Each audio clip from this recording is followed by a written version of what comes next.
ओम नमः सिद्धेभ्यः। ओम नमः सिद्धेभ्यः। ओम नमः सिद्धेभ्यः। अहिंसा परमो धर्म की। आचार्य गुरुवर श्री कुंद कुंद भगवान की। आचार्य गुरुवर श्री ज्ञान सागर मुनि महाराज की। समूह शरण में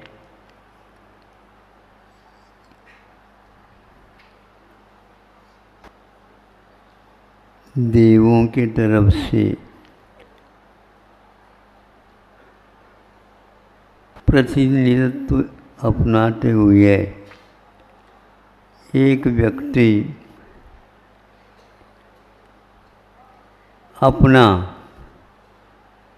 भाव व्यक्त करता है। क्या, कौन सा भाव? प्राय करके ये परंपरा है। नृत्य एक प्रकार से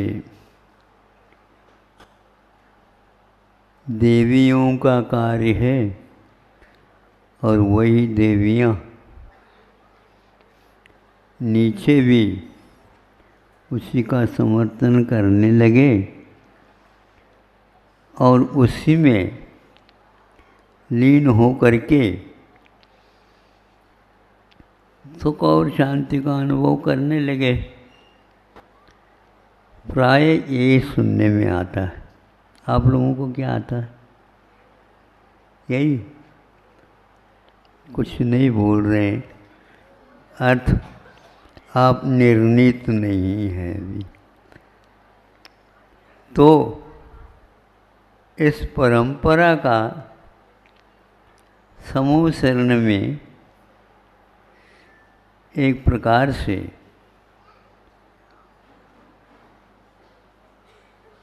यूँ कहना चाहिए, इसको वहीं तक सीमित न रख करके आप भी यदि उसका स्वाद लेना चाहें तो, और समूह शरण में सर्वप्रथम सौधर्मेंद्र उस नृत्य को प्रारंभ करके आप लोगों के सामने जो परंपरा चल रही थी उसको निरस्त कर दिया और सारी की सारी इंद्रायणी उसी में लीन हो गए। उनको ज्ञात नहीं रहा कि यह हमारी कला थी। कला का अर्थ होता है अंश।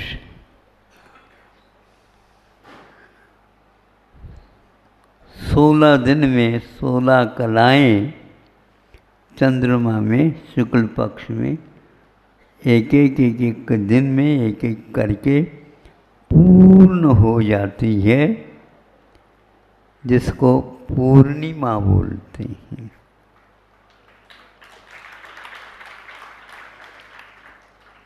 कलाएं एक एक प्राप्त तो होती चली जाती है, किंतु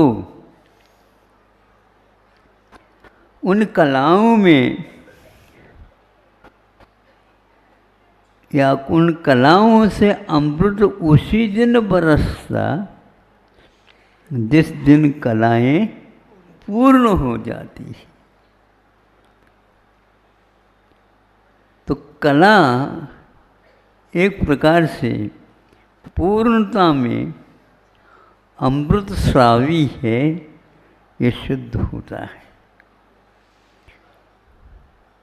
क्योंकि इंद्र बहुत देर तक जिसको बोलते हैं नृत्य तो है, लेकिन तांडव नृत्य तो एक केवल सोदर इंद्र ही नाच सकता। और किसी वश की बात नहीं। दूसरा कोई चालू कर दे, पसीना पसीना होगा, ये बात अलग है। सौधर्मेंद्र देव होने के नाते उनके पसीने नहीं होते। सभी लोग प्रभावित हो गए उससे। और यह वहीं पर होता था ऐसा नहीं। जब आपके यहाँ कोई मुनि महाराज आ जाए अथवा छद्मस्त अवस्था में तीर्थंकर आ जाए तो जिस किसी के घर पर नहीं, उसी घर पर, किंतु शुरुआत में नहीं, बाद में, अंत में, और वह रत्नों की वृष्टि हो जाती है। और आंगन में वह सौधर्मेंद्र अपने साथियों के साथ नृत्य करता है और वहाँ पर भी तांडव नृत्य ही हो जाता।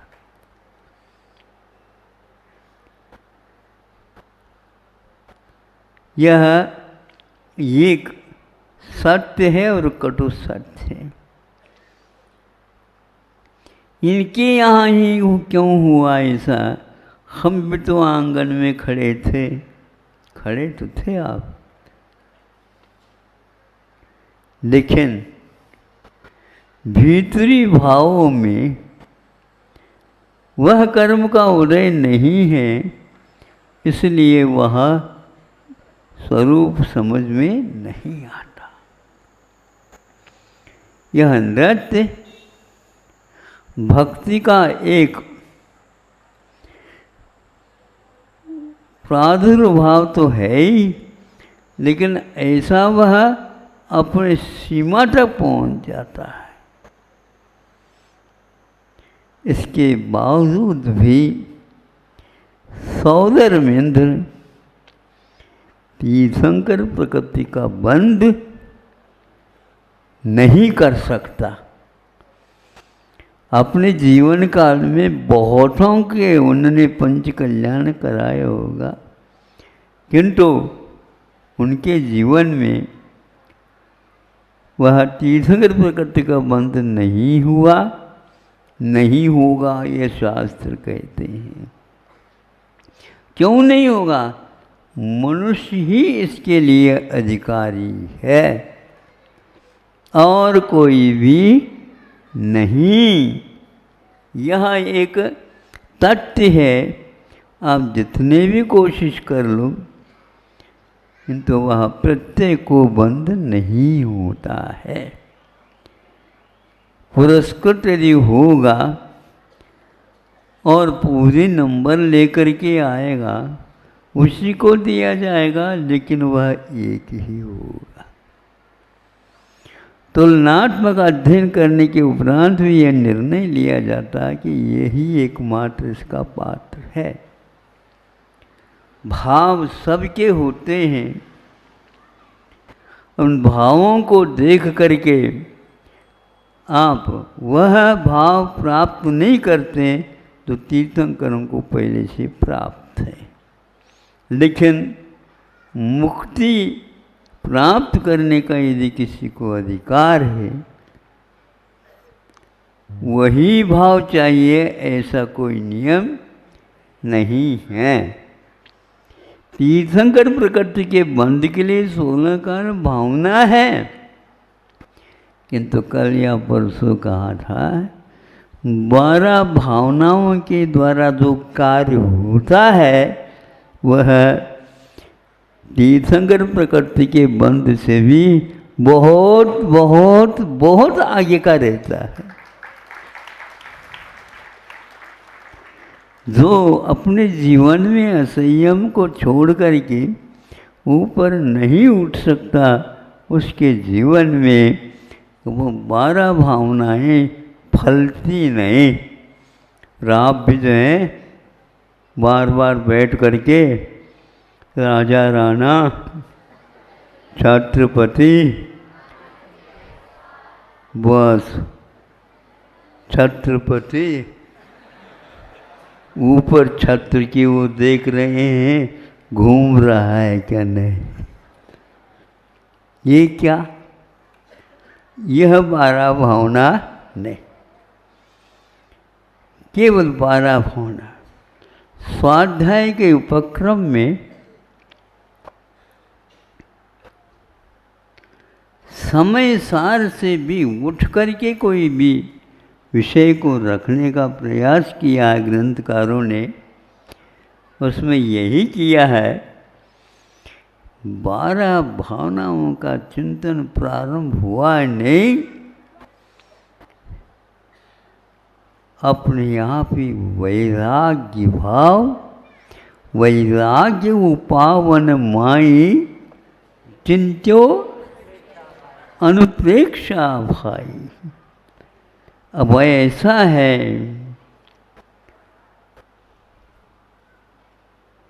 उपवन की भांति है, उपावन मैंने साधन भी है, वैराग्य उत्पन्न जिससे होता है।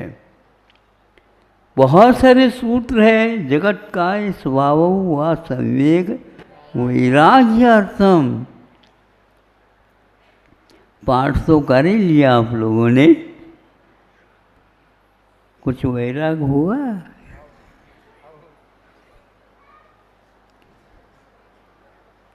नहीं हुआ। यदि वैराग आपको हो जाए तो कल पाठ करने के लिए माता पिता आपको मना कर देंगे।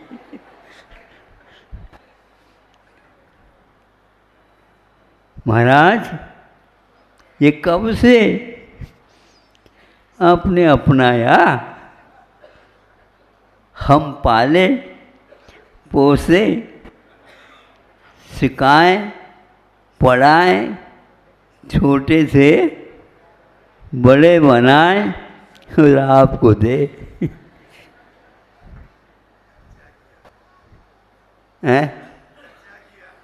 अच्छा किया, खर्चा किया। लेकिन जब इसका मर्म समझ में आ जाता है तब उस व्यक्ति को समझ में आ जाता है ये सब क्या है। वैराग्य मेवा भयम, भर्तृहरि ने वैराग्य शतक में लिखा है, यदि कोई अभय है संसार में तो केवल वैराग्य ही है।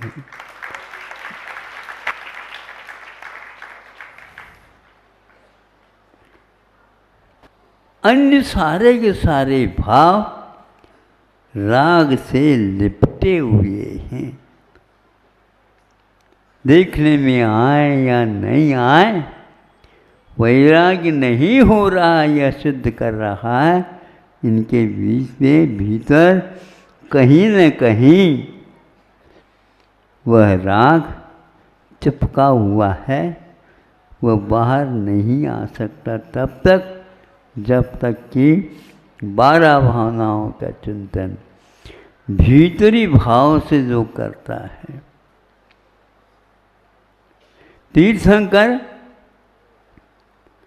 जन्म से कभी भी नहीं किया 12 भावनाओं का चिंतन। 12 भावनाओं का चिंतन किया नहीं और चौखट से बाहर आए। और आप चौखट को देहरी बाहर नहीं आ सकते। बाहर जाते समय गए तो पूछा जाता है कहाँ जा रहे हैं, कब आओगे? विश्वास नहीं होता तो बच्चे को कैसे संकेत दे देते हैं, तुम भी साथ जाओ।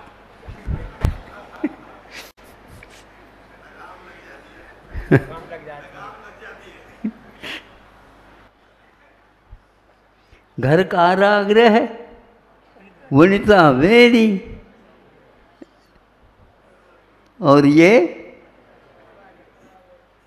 परजन है रखवारे, पुरजन या परिजन, अपने परिवार के लोग साथ रहते हैं।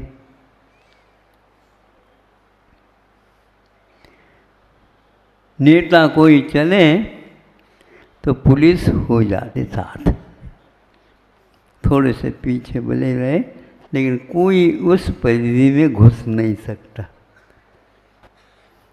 कभी कभी ऐसा लगता है नेताजी के लिए भी बंधन है, परिजन है रखवारे। अटपट सा तो लगता होगा, आप लोगों को लगे या न लगे, कुछ कुछ तो हमें अटपट सा लगता है। बिल्कुल ही पास पास पास, अरे थोड़े तो स्थान तो दियो। उसके बिना है नहीं। तो हम तो ये सोचते हैं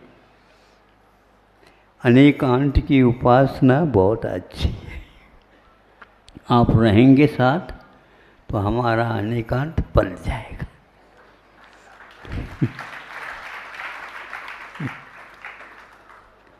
तो इन भावों को लेकर के ऐसा लगता है, कुंद कुंद ने भी यह लिखा है, द्वादशानुप्रेक्षा। अनुप्रेक्षा अन्य सभी के लिए उन्होंने पुनरावृत्ति की बात नहीं कही, किंतु मुहुर्मुहुर् चिंतनम अनुपेक्षा, बार बार चिंतन करना चाहिए, यही एकमात्र अनुप्रेक्षा कहलाती। ऐसे भावों का एक प्रकार से उद्भव होना अन्य किसी ग्रंथों के वाचन से, स्वाध्याय से नहीं होता। 12 भावनाओं के चिंतन ध्यान की एक सहेली जैसी है, छोटी बहन जैसी है। इसके लिए निषेध नहीं किया, बल्कि अनुप्रेक्षा को उसका कारण उसके पीछे पीछे होने वाली भूमिका के रूप में स्वीकार किया।